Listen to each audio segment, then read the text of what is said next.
杨太太，我和你打过官司，还记得吗？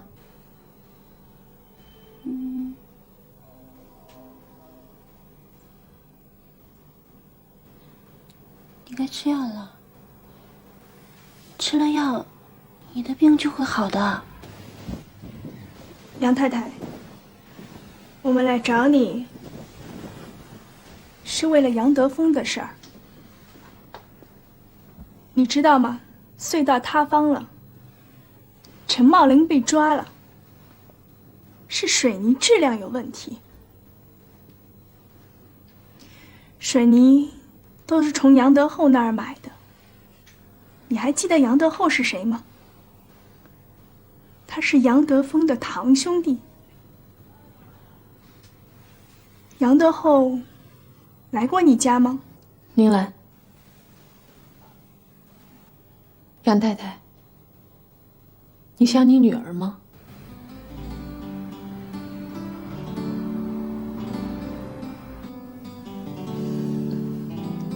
你女儿几岁了？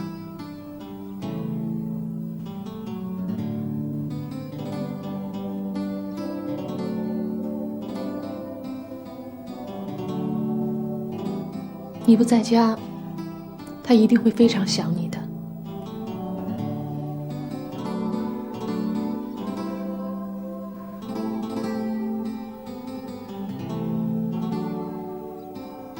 你该吃药了，吃了药，你的病就会好的。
苏律师，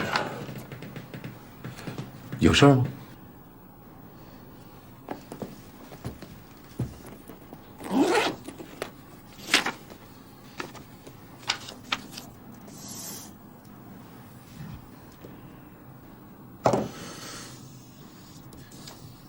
今天咱们这先不谈这钱的事儿好吗？都说苏律师是一个知识型女性，大律师嘛，见多识广。我一直想找机会也跟苏律师讨教。今天我想跟你谈谈做人的道理，可以吗？好啊。说实话，我最近一直在琢磨杨先生的所作所为。我对你的经历、为人、家庭，甚至情感表达方式，非常感兴趣。我觉得杨先生确实是一个很精彩的人，不平凡。但是，有关于你的一些问题，我至今还没有弄明白。现在正好有机会可以向你讨教。苏律师，我知道你们正在为陈茂林做辩护。首先，我想请问，在这次隧道塌方事故中，陈茂林作为一个工程总指挥，他该当何罪？第二，即使你们为陈茂林开脱罪责，把他变成一个清白无辜的人，那么这是否说明我杨德峰有罪呢？我知道，这法律是最讲证据的。苏律师能提供我杨德峰有罪的证据吗？第三，我垮了，那么明基公司也就垮了。上上下下近1000人，他们就要打铺盖卷回去，你让他们喝西北风去。第四，这50万元不算太多，但是它能够救你老公一条命。人命关天，人命要比那些狗屁的道理都要大得多。苏律师，你丈夫的生命难道不比你做律师的所谓的公正和正义重要吗？苏律师，我是个粗人呐，我从来不会听那些狗屁的什么道理，啊，我眼里只是一个实实在在的东西，看见一个实在的东西，摸着实在的东西，所以我就不明白，苏律师，你们都是一些高尚的人，难道就是你们为高尚的道理而活着吗？可是一个人他是要吃饭，一个人他会生病的。苏律师，你有没有饿过肚子？你有没有受过别人的白眼？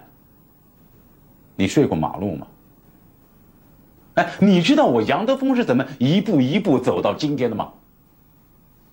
苏律师，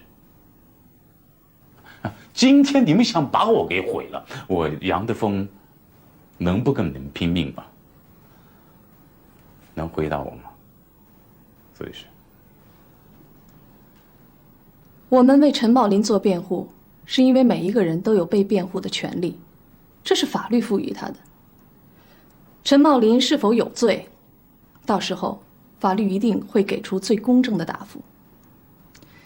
律师的职责不是判决，而是代表当事人的利益，弄清事实的真相，以法服人，以事实服人。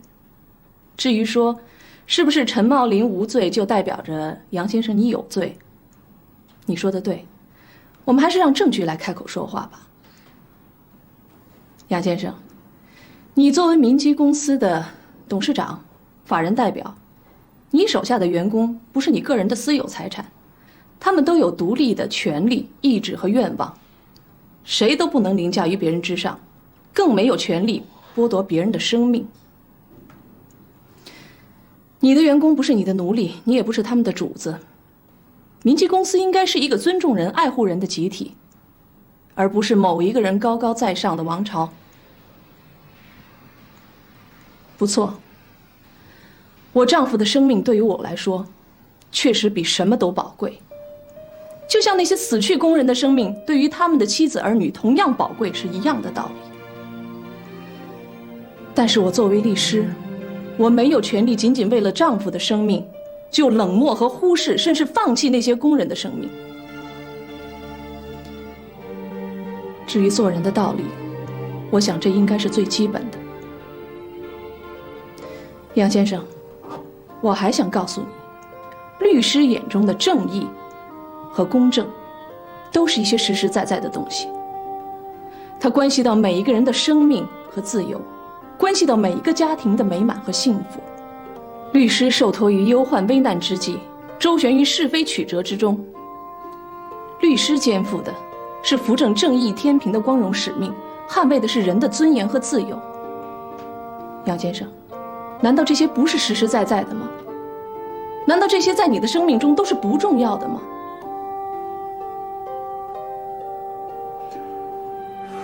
苏律师，你刚才说的这些大道理确实很动听，是我杨德峰受益匪浅。看来我以后还经常得向您讨教。不过至于这些钱，是沈梅小姐借给你的，不是我杨德峰的。钱你收好，心意我领了，谢谢杨董事长的美意。看来苏律师是不会给我这个机会了。看来我们俩之间是谁也说服不了谁。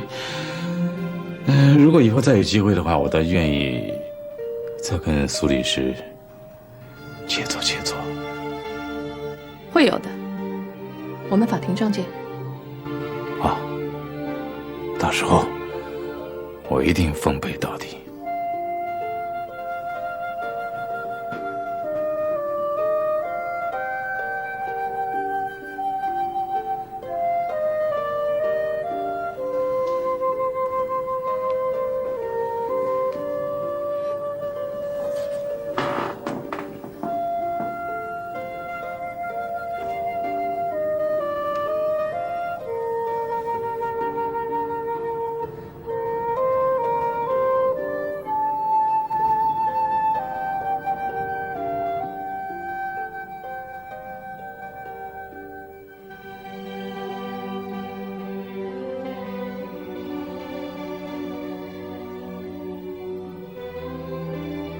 陈师傅，前段时间我们找了一些证人，也走了很多地方，确实发现了很多可疑的人和事情。可是现在，所有的线索全都断了。我知道了，苏律师，我知道你们尽力了，谢谢你们。我听天由命吧。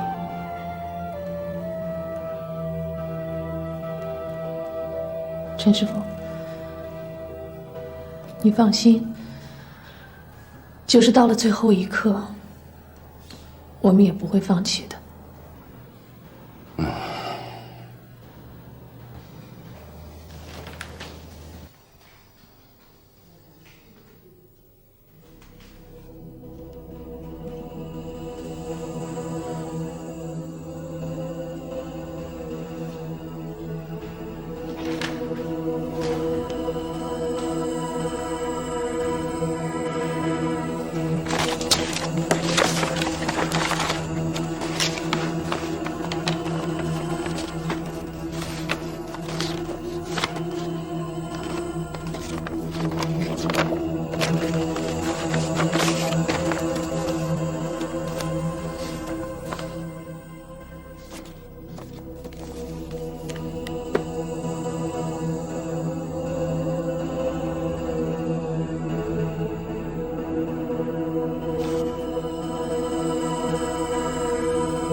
小刘，你们是哪天从陈茂林家搜出赃款的？是11月26日晚上。中间商的证词说他是11月24号把钱送给陈茂林的，对吗？对，他是这么跟我们说的。咦，舒律师，这难道有什么问题吗？没有，我只是对这张报纸感兴趣，能不能让我复印一下？哦，好的，没问题。谢谢。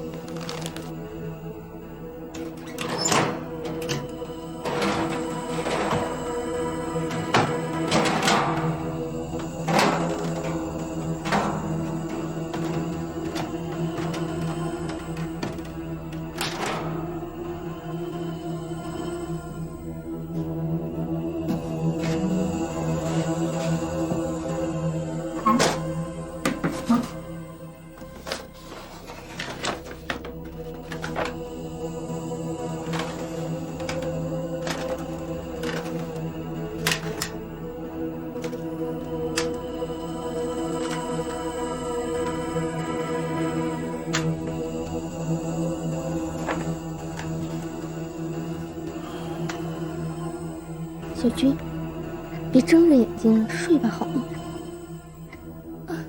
听话啊！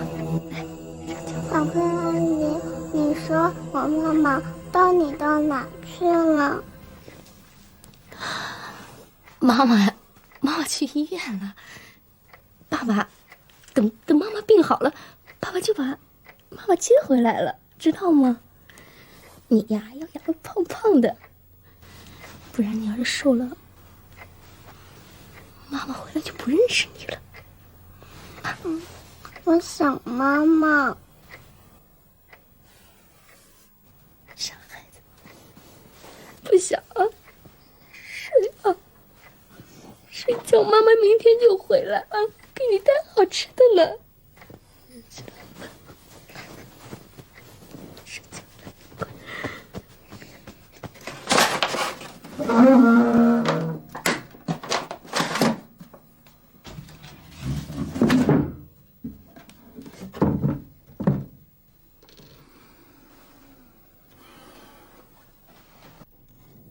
真的？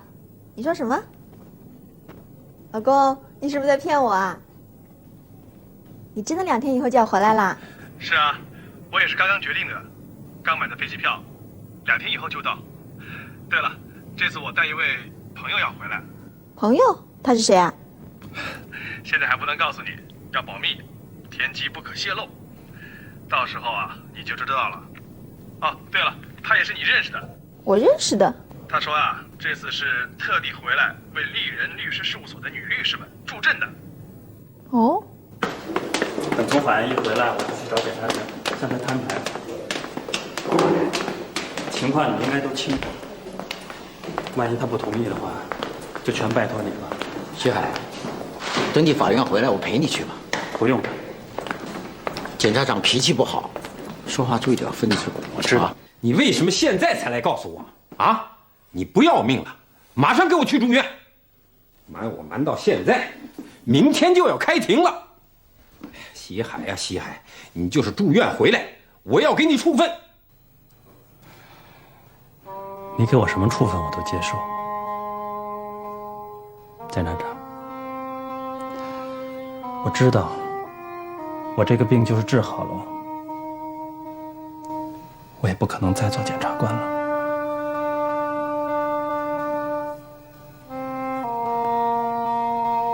这可能是我这辈子做检察官最后一次出庭，所以我想，无论结果如何，只要我把这个案子做完就足够了。万一你在法庭上倒了下去，我怎么向领导交代？就是我同意你出庭，万一出了问题怎么办？老林会接替我的，我已经向他交代好了，绝对不会影响当天的庭审。不行，绝对不行。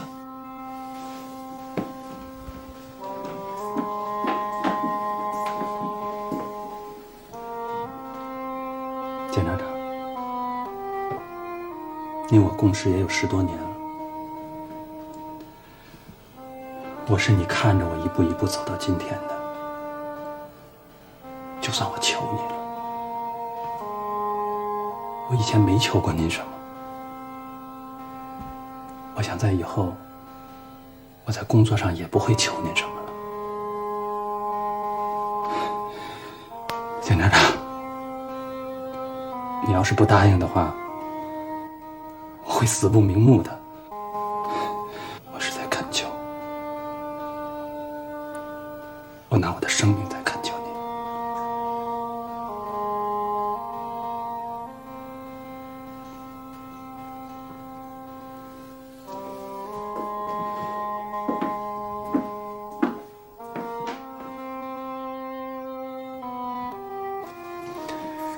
检察长，不管怎么样，也不管您答应不答应，我明天一定会出现在庭审现场。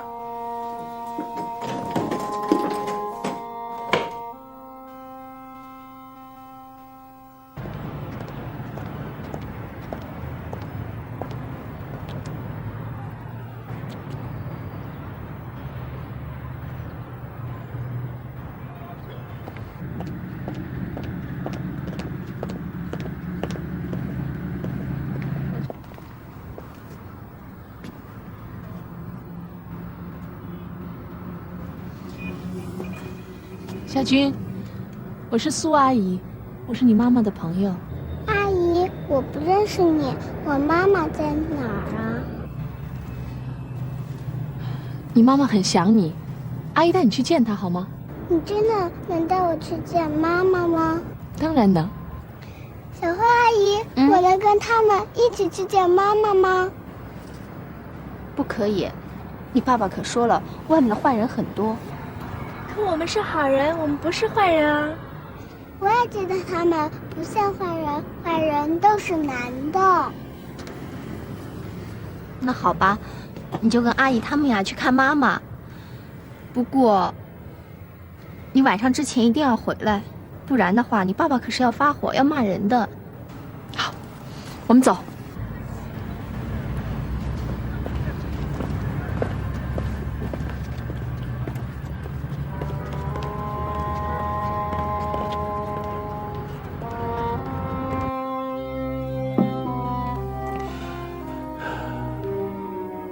沈梅，我想跟你说件事儿。董事长，你说吧。那我就直说了，我想请你离开公司。我有一种预感，很快我就要牵扯到一场诉讼之中。我希望在这个时候，能和公司一起共度难关。沈梅，我不希望你也牵扯进去。沈梅，此次诉讼之后，如果杨德峰不进大牢的话，我想我一定会重新做人，那就是一片新的天地。我会选择另一种生活的。现在也不迟啊，人到中年，该明白的都明白了，正是重新开始的好时候。沈梅，我每次心情不好的时候，只要跟你聊聊，我就会轻松很多，而且就觉得身上重新又有了力气。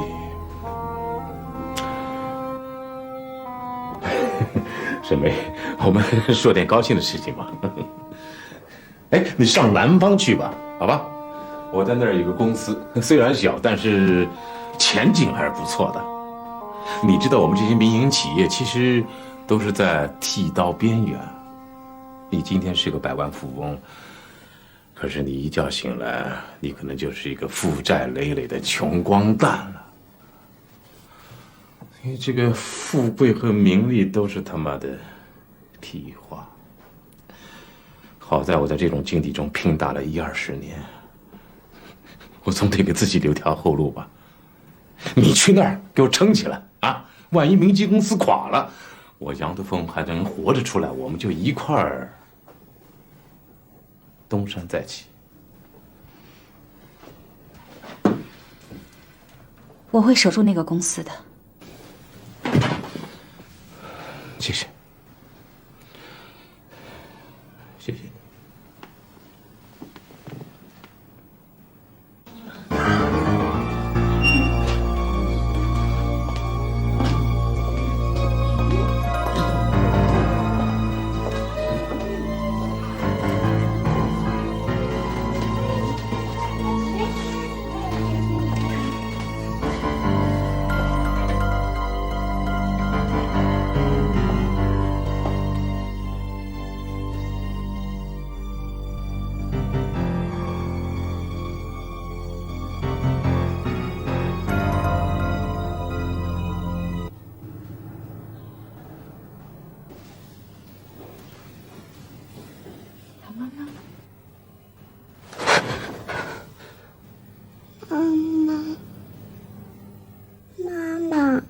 怎么不回家呀？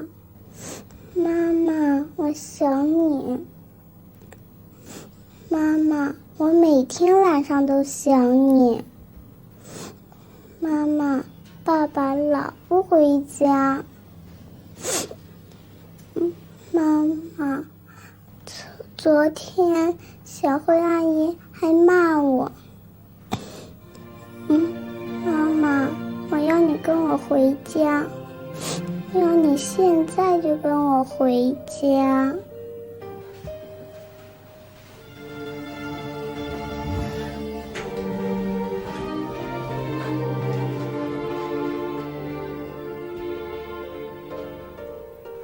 妈妈，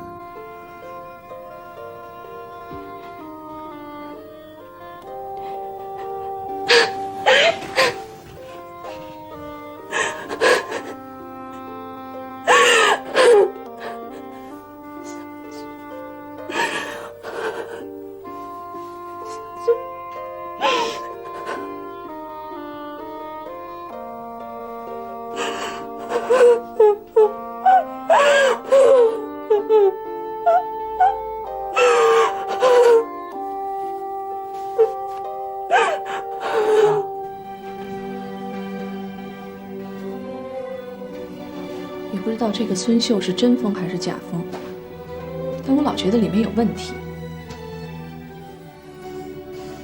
哎，你们不停什么时候回来啊？明天。明天。不停说他到时候还会带一个人前来为你们助阵。谁呀？我也不知道，他没告诉我。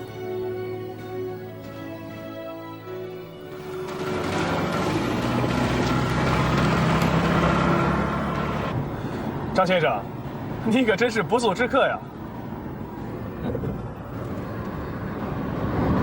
我犹豫了这么长时间，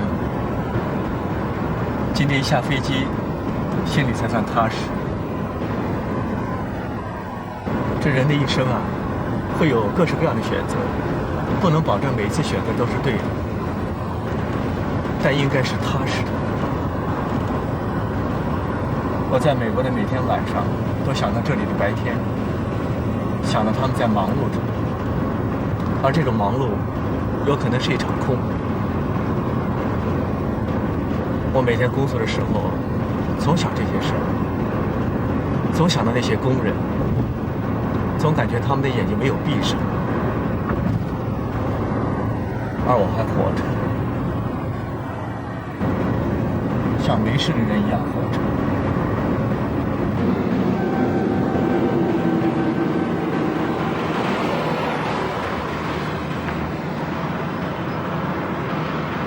你知道当杨德峰告诉我那钱是他出的时候，我有多尴尬吗？我觉得你已经看到了这种局面，可你为什么要这么做？心怡，无论我曾经做过什么，我都是为了你们，为了西海的病。因为我知道，西海对你是多么的重要，因为我也知道，钱对于你们现在是多么的重要。谢谢。生命原本属于我们只有一次，有什么比它更重要？是，我明白。可同样，你也应该明白，为什么西海要等到陈茂林的案子结束以后才进医院。这我知道，这对于他同样是很重要的。所以，沈梅，我诚心诚意地请求你帮助我。如果你真的觉得陈茂林是无辜的，就算你为了西海，不可能，心怡。我从来都认为，不同的人站在不同的角度看到同样的问题，一定是不一样的。更何况是对人的认识呢？在你们的眼里，你们也许认为杨德峰是有罪的，可是我却认为他是有血有肉、有情有义的男人。像这样有责任心的男人已经不多了。是的，他有很多的做法我都不理解，甚至于不满意。但是陈茂林的案子，所有的一切我都会让他烂在我的肚子里，永远。我有沉默的权利，对吗？有时候我觉得我是不是又做错了？我不停地告诫我自己，我只要是发自内心的，我一定无悔。就像当初我决定去日本，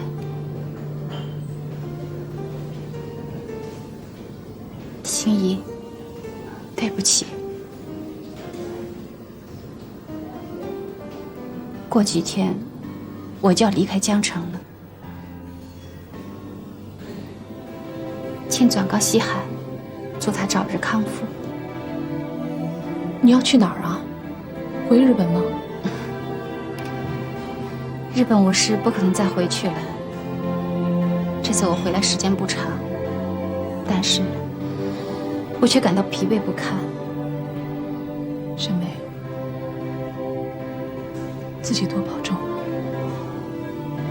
谢谢，心怡。无论我在什么地方，我都会祝福你们一家的。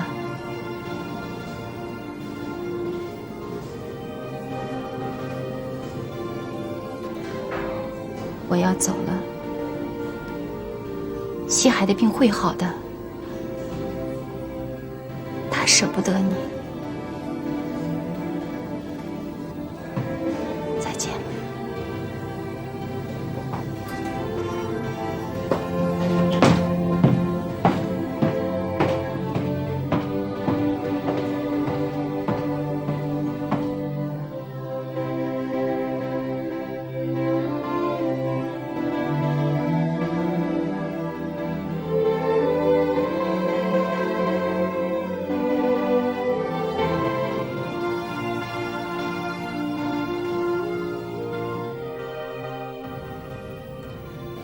雪松姐说的对，我们一开始接这个案子就是一个错误。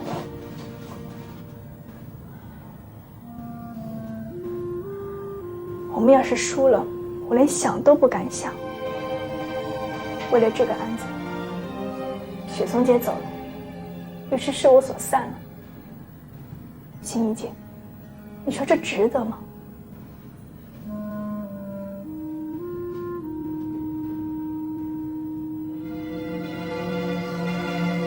这个案子到今天，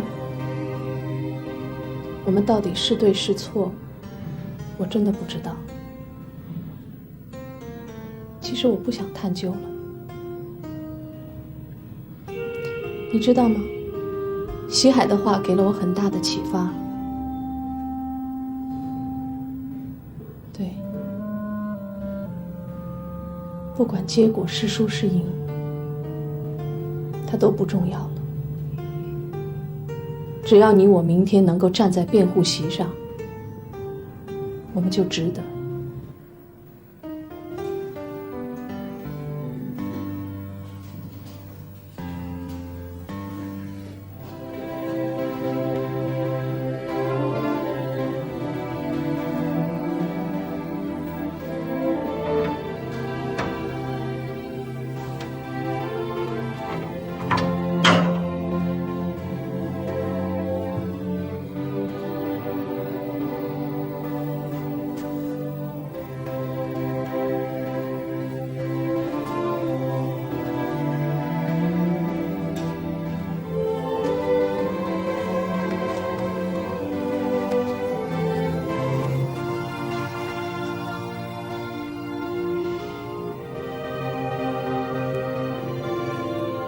张先生，苏律师，宁小姐，我的出现你们感到意外是不是？是很意外，但是我们很感激你。不用感谢，这是我必须做的。我上次走的时候，一再对自己说，这件案子对我没有关系了，我已经解脱了。这只不过是我诸多生意中的一件。可是我回美国以后，一直寝食难安，所以我必须回来，因为我是知情者，义不容辞。我知道我的证词微乎其微，也许起不了多大的作用，但是只要我站在法庭上，我就会如实的向法庭陈述我所知道的观点和事实。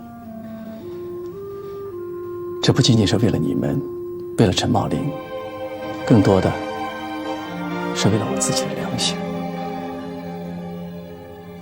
一个人的生意有成有败，败了以后可以重新再来吗？可是一个人的良心如果受到了玷污，那么他可能要花一辈子的时间来洗刷自己，甚至还洗不干净。所以我必须回来。谢谢。雪松，我回来了，是我逃避不过去，而你也不应该逃避。不管你有什么理由，在这种时刻，你放弃了自己钟爱的事业，离开了一起奋斗的朋友，都是不应该的。人的感情很难说，但你是律师，你应该有更高的准则。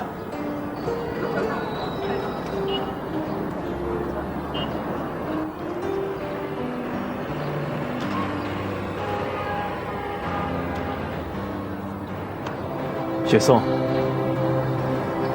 我这次回来不打算走，我想就留在这儿。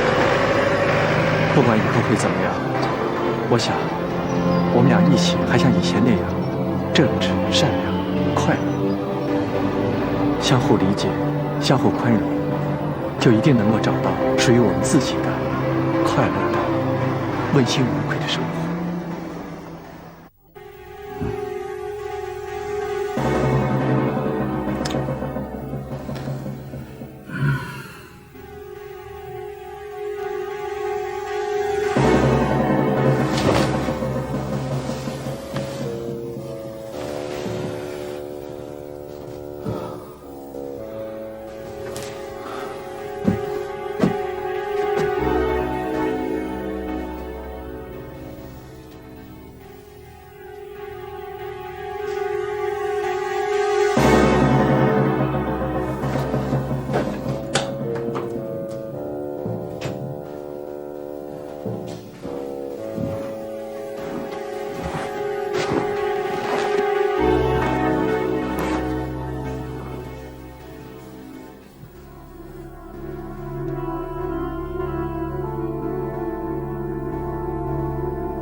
西海，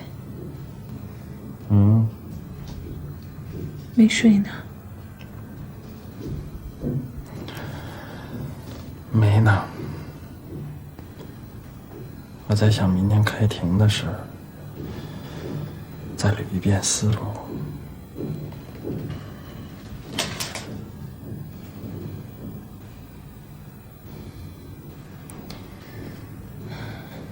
别想了，早点睡吧。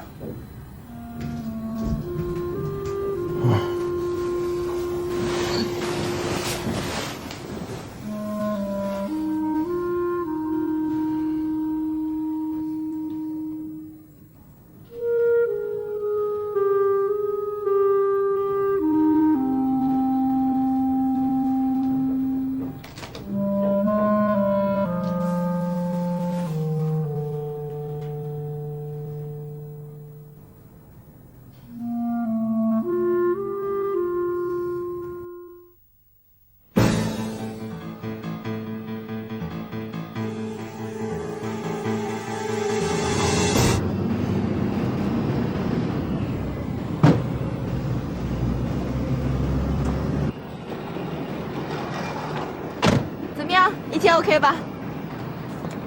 尽人事，听天命吧。没那么悲观吧？我还是那句话，只要我们今天站在这个法庭上，我们就胜利了。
大姐，你在想什么呢？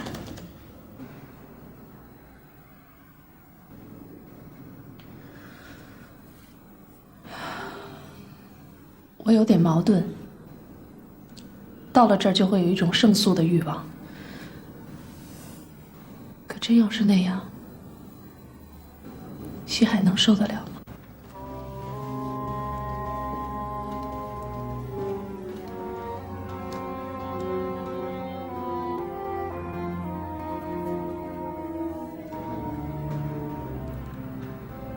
你说，要是我们现在3个人在一起，会是什么样？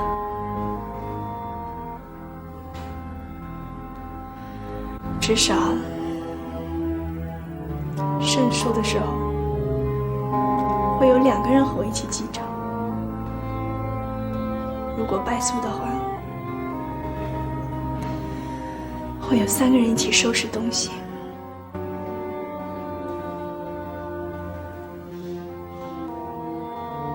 他会来吗？至少他一定会牵挂，这点我保证。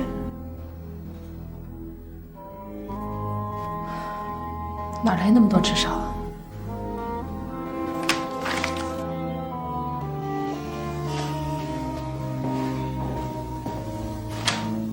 至少无论怎么样，我都一定会和你记账。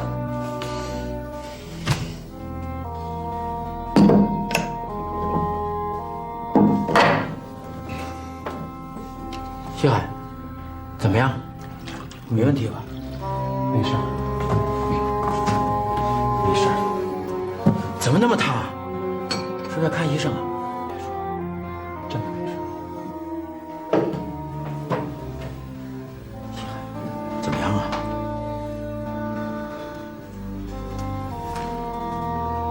阿林，整个案件你都清楚了吧？清楚，没有什么问题吧？没问题。哎，老林，你过来一下，看看这儿是不是还有什么纰漏？没什么纰漏。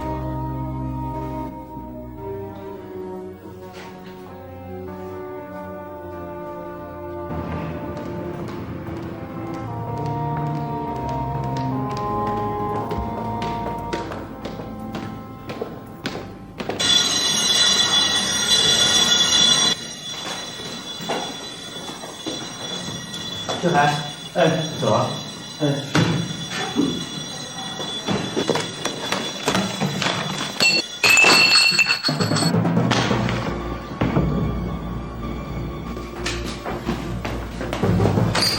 西海，西海，西海，别喊，赶紧去叫救护车啊！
现在开庭，请全体起立。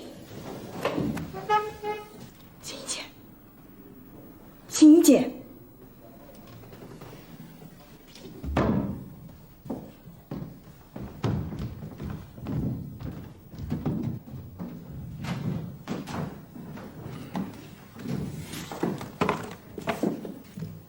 请坐。传被告人陈茂林到庭。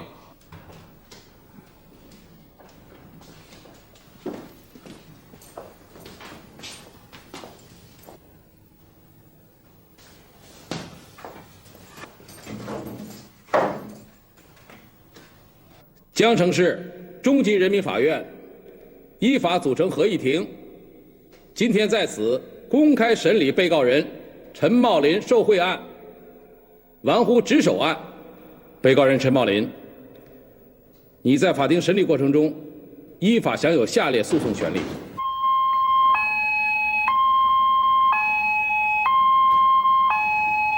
被告人陈茂林，男，54岁，汉族，滨江省江城市人，地徐浦前系江城市市政建设公司副经理，并于2000年12月1日派往江湾隧道工程，担任施工现场总指挥。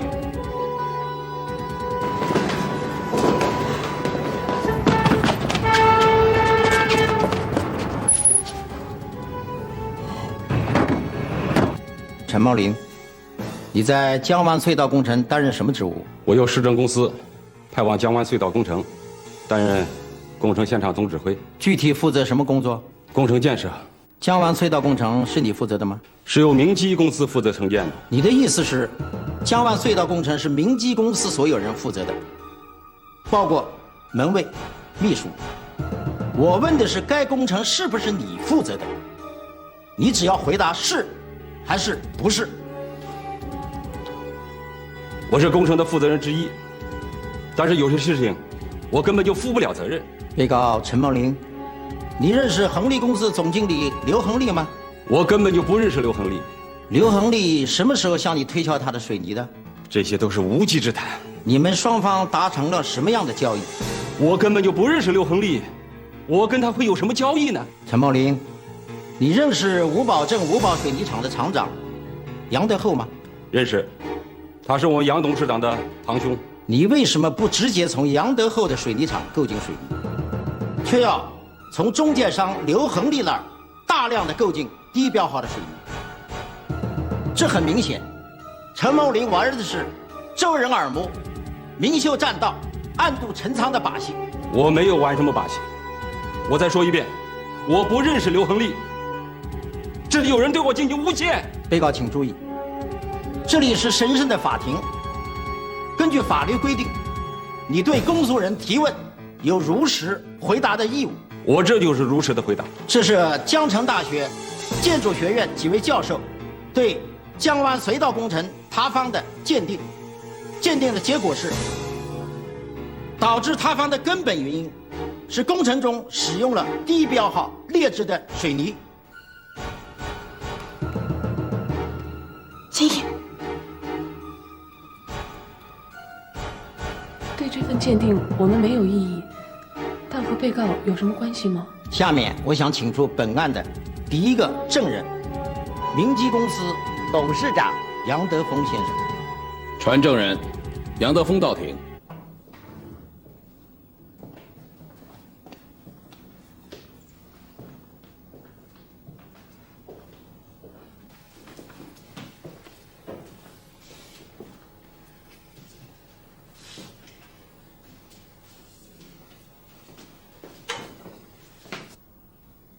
杨先生，陈茂林在江湾隧道工程中负责什么项目？我和茂林曾经是兄弟，亲如手足。茂林工作上一直是勤勤恳恳、任劳任怨。杨先生，我们知道你和被告陈茂林有过长达20年的老交情，但是现在我请你正面回答我的问题。这个，我是信得过茂林的，他懂业务、守规矩啊。我是把江湾隧道工程全部就托付给他了。我个人只是挂挂名、露露脸，有时候也就跑跑腿，比方说和新闻界打打交道什么的啊。你的意思是，江湾隧道工程全部都是由陈茂林负责的？是的，我信奉用人不疑，何况我和茂林曾经就是兄弟，我从来没有亏待过他，他过去也没有给我添过乱子。杨德厚是你的堂兄，他想让江湾隧道用他们厂里的水泥，为什么要通过中间商找陈茂林，而不是找你？哎，找我有什么用啊？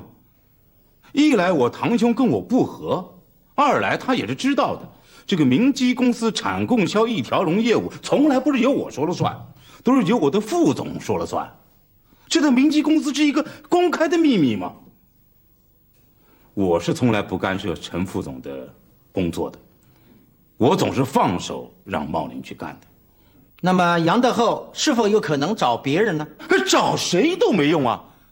陈副总有个外号叫铁闸，就是所有进出货物他都要亲手过问，不说盾构、掘进机这样的大件，即使工程使用的水泥，他都要亲手检查，就连水泥标号他都要一一核对的嘛。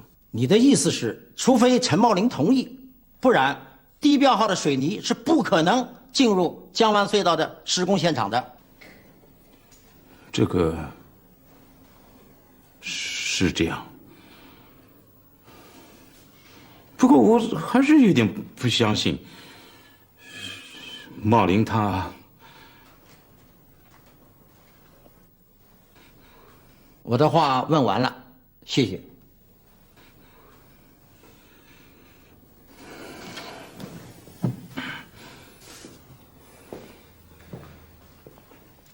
放心，没事。请杨董事长留步。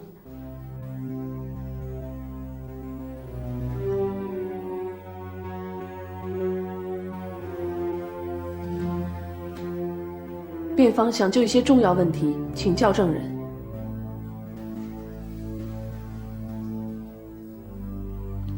请辩护人提问。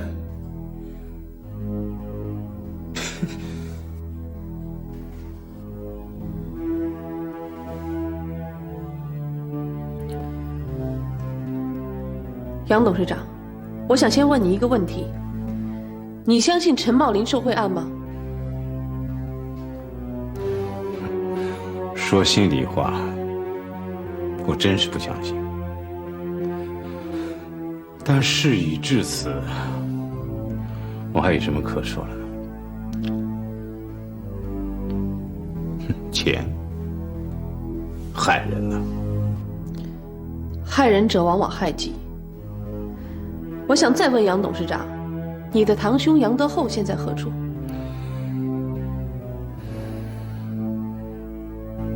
家门不幸，我的兄弟现在天国。对不起，但是为了法庭的正义，我想请杨先生暂时克制一下内心巨大的悲痛，告诉我们，你的堂兄是如何去世的。反对，被告律师企图转移视线，请讯问一些与本案无关的边边角角。我的询问正是为了查清本案的事实，还被告一个清白。反对无效，请辩护人继续询问。谢谢审判长，请杨先生回答我的问题。说话听声，锣鼓听音，难道苏大律师怀疑我杨某人不是啊？怀疑不是我的作风，请你不要那么敏感，我只不过是想请你配合。是的，我的堂兄去世了，我至今还瞒着家里人呢。知道凶手吗？不知道，这是公安机关的事情啊！哎，你问这，难道你知道凶手是谁？我也不知道，但有一点我很清楚，不管凶手是谁，反正不会是我的当事人陈茂林，因为在令兄遇害的时候，我的当事人正在拘留所里，不是吗？哎，这个不假呀。我再请问，陈茂林的业务副手王晨生现在何处？这事你们都不是知道了吗？你老拿这些伤心事来烦我，有必要吗？请杨先生暂缓动怒，我这也是为了我当事人的利益。你不是自称和我的当事人有兄弟情谊吗？请苏律师说话漂亮点，什么叫自称？什么叫自称？我是一直拿茂林当兄弟的，过去是，现在他犯了那事儿，我内心还认他为兄弟。那就好办多了，请你告诉我，王晨生在什么地方？也是让哪个龟孙子给害了。跟令兄一样，不管凶手是谁，反正不会是我的当事人陈茂林，因为在王晨生遇害的时候，我的当事人同样还是在拘留所里，对吧？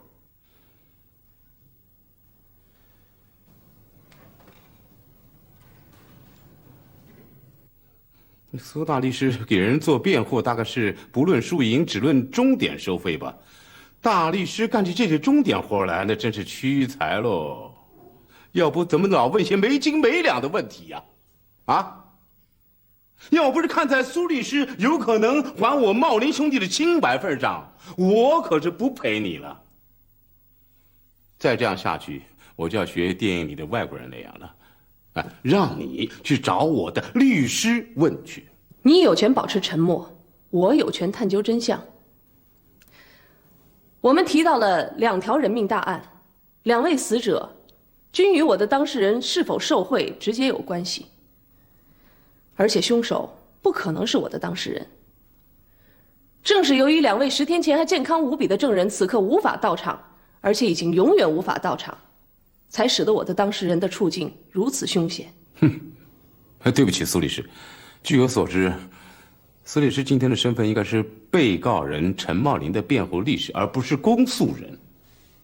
在戏剧中可能有艺人反串多种角色，那是也是个很有趣的事情。但是这里是法庭，我希望苏律师明白自己的身份。多谢指教。尊敬的审判长、审判员，根据我们掌握的资料，我们确信我的当事人是无辜的。他现在之所以站在被告席上，是与一起蓄意布置的重大阴谋有关。我们认为，只有当庭揭露这起阴谋，才能最终还我当事人一个清白。为此，我请求审判长同意，允许我们继续调查，并且要求证人杨德峰继续配合。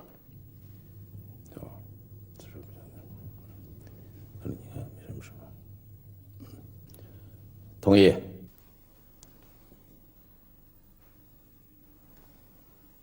杨董事长，请问你的妻子孙秀现在何处？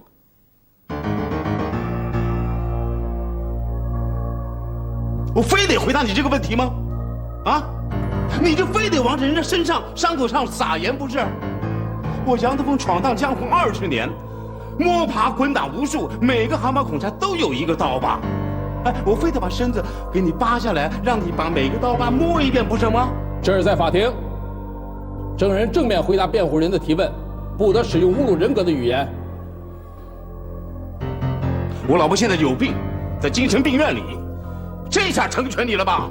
这下全江城都知道我杨德峰有多么的倒霉了。倒霉的不是你，是你可怜的妻子。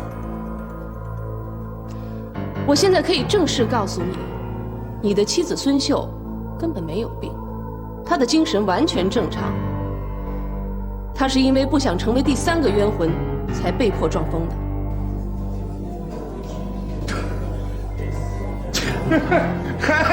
哎呀，你抽风也不挑个地方，我老婆的事情我还不知道啊？用得着你来教我吗？啊？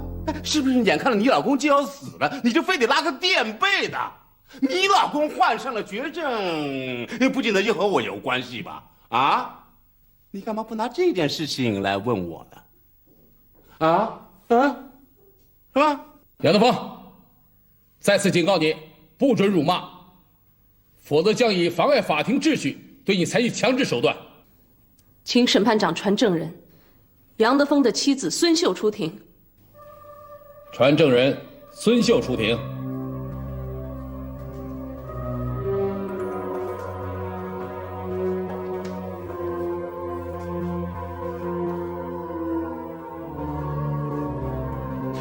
他是神经病，地地道道的神经病。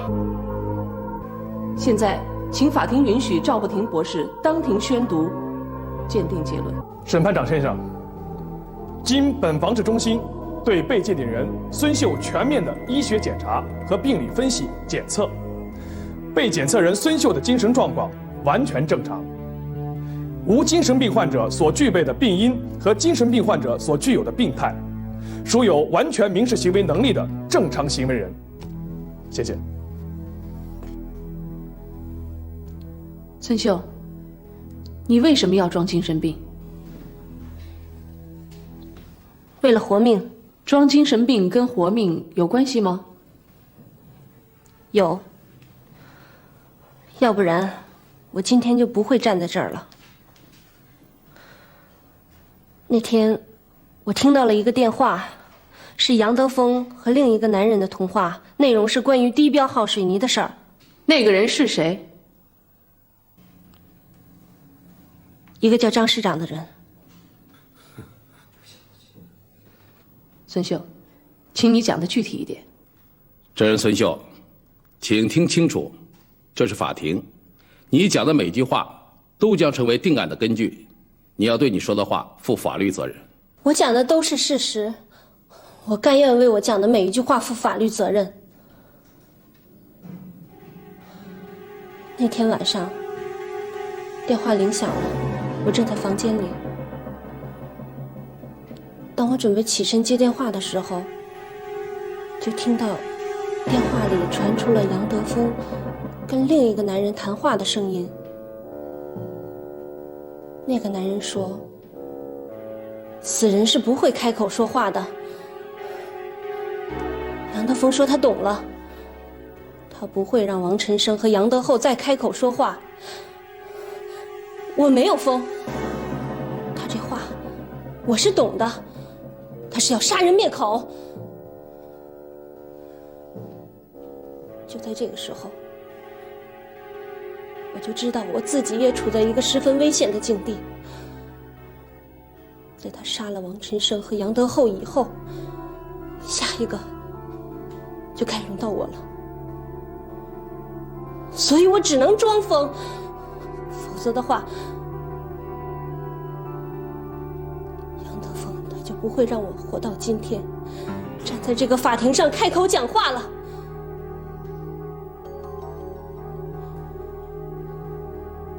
我住在精神病院里，每天都要吃很多的药。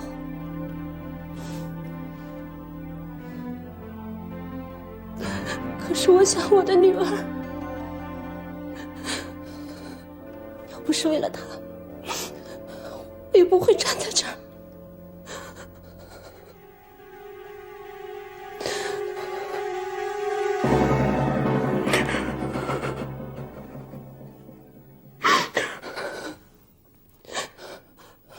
不管怎么说，杨德峰，他毕竟是我的丈夫，是小军的父亲。放屁！纯粹是胡说八道。审判长，各位父老乡亲，孙秀因为曾经怀疑我和别的女人乱搞男女关系，所以一直就把我怀恨在心。这是大家都知道的事情。孙秀还给某个女主持人打过骚扰电话，甚至在公开场合伤害人家的人身安全。最毒妇人心呐！他想把我置于死地啊，是想独占我的财产。所以孙秀他不是一个神经病，他就是不疯的话，他的话也是不能信的。哎，口说无凭，你们能拿出证据来吗？啊，孙秀，你这个吃里扒外的东西，你能拿出证据来吗？啊，你说你都听见了，可是你拿不出证据呀！啊，都拿不出证据呀！证人杨德峰，我再一次警告你，这里是神圣的法庭，请你注意说话的分寸，不得使用侮辱人格的语言，否则将以妨碍法庭秩序罪对你采取必要的强制手段。请审判长谅解，我杨德峰是个粗人，我是不会像那些女人那样说话咬文嚼字。证人孙秀，你刚才提到的电话录音的内容，这盒录音磁带现在何处啊？那天晚上，我听到了这个电话以后，我就开始装疯。后来，他们就给我送到了精神病院。我不知道那盘磁带的下落。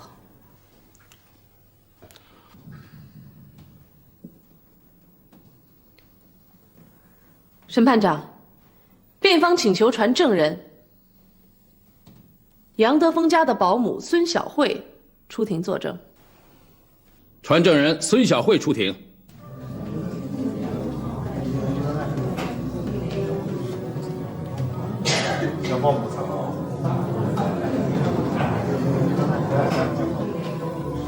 证人孙晓慧，请听清楚，这是法庭，你讲的每一句话都将成为定案的根据，你要对你的话负法律责任。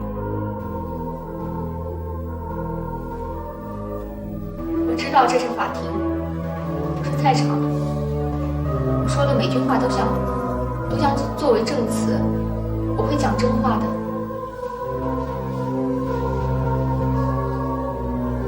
我以我的性命发誓，我说的每句话都是真话。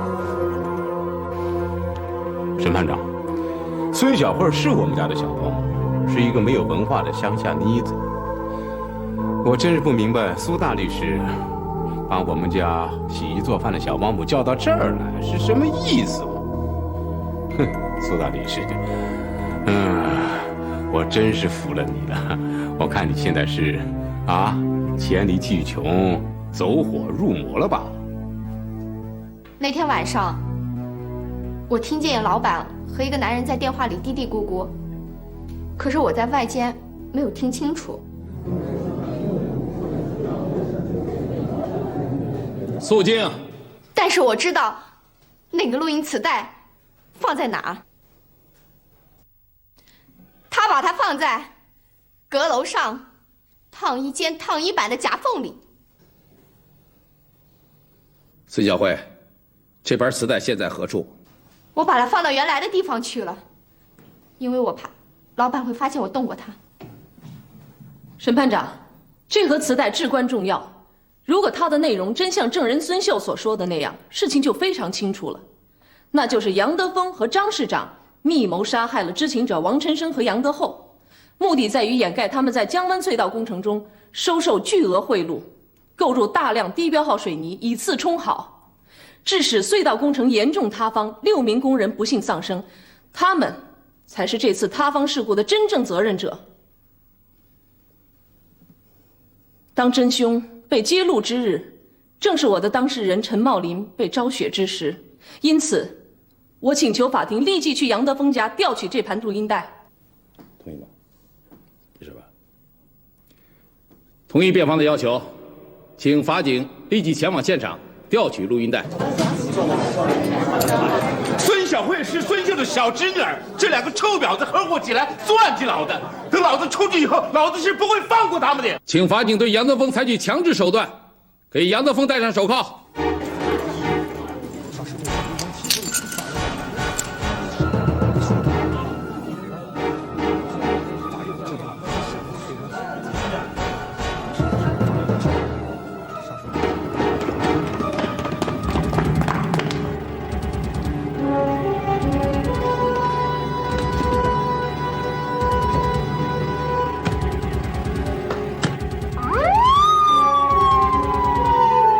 同意播放。除了我和你，你是说王晨生、杨德厚？莫非我应该让他们布置我？怎么？这还得让我教你啊？张市长，请指教。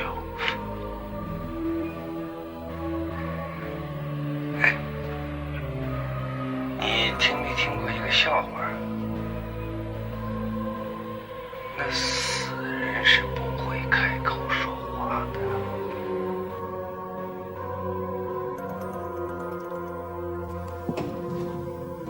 审判长，除了这盒录音带之外，辩方还想请求一系列与隧道工程塌方有关系的证人出庭作证，请法庭支持。同意。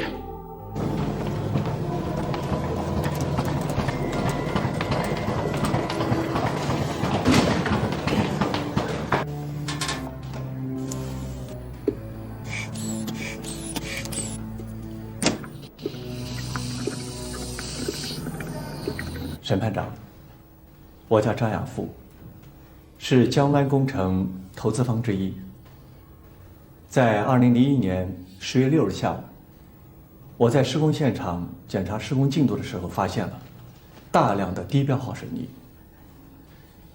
当时我就严厉地询问了杨德峰，杨德峰说那是一个意外。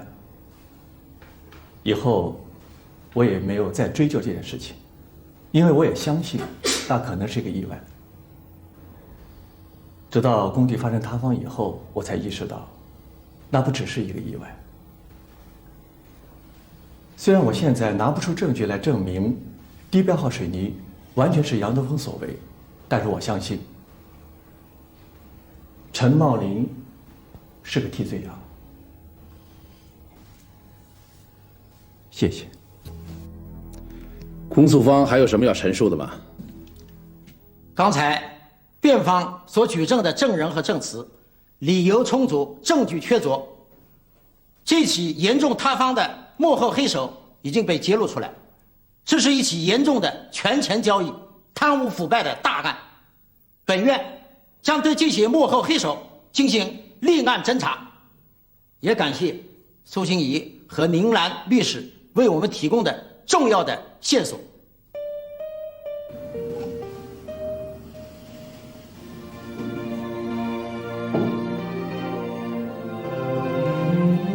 我已经能够判断得出结果，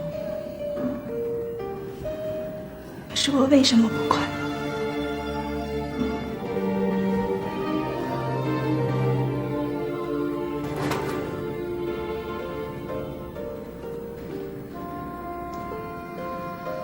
会有什么？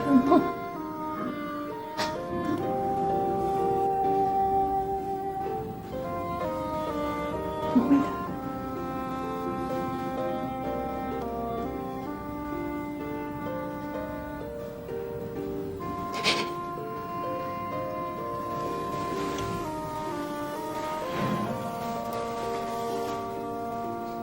不会的，相信我。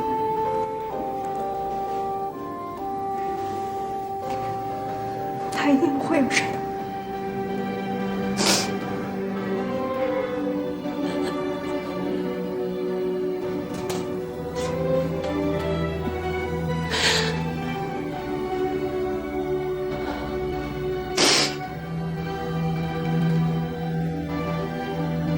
我们不快乐，是因为我们的完美的结局付出的太多了。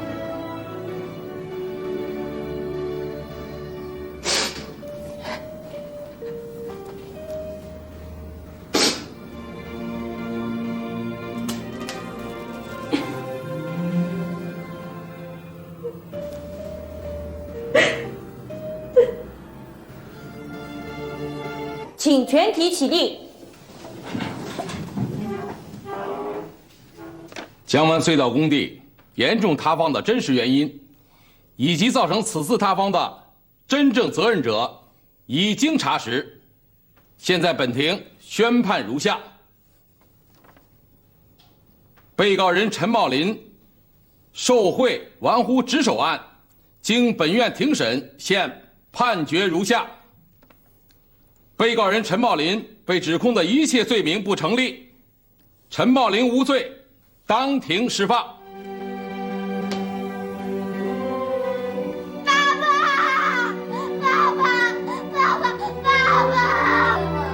小菊，小菊，小菊。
医生，哦，我想进去看看我丈夫，行吗？齐太太，你丈夫已经过了危险期，但是还很虚弱，你过一会儿就走吧。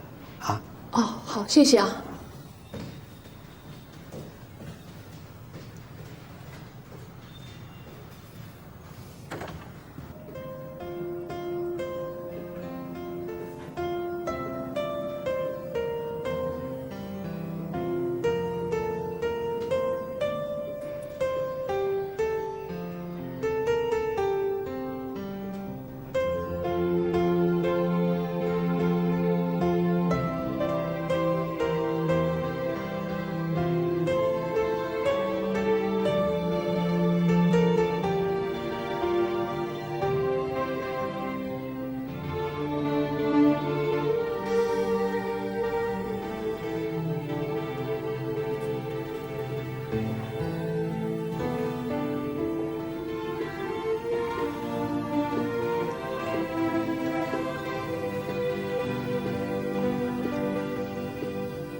星海，陈茂林无罪开释。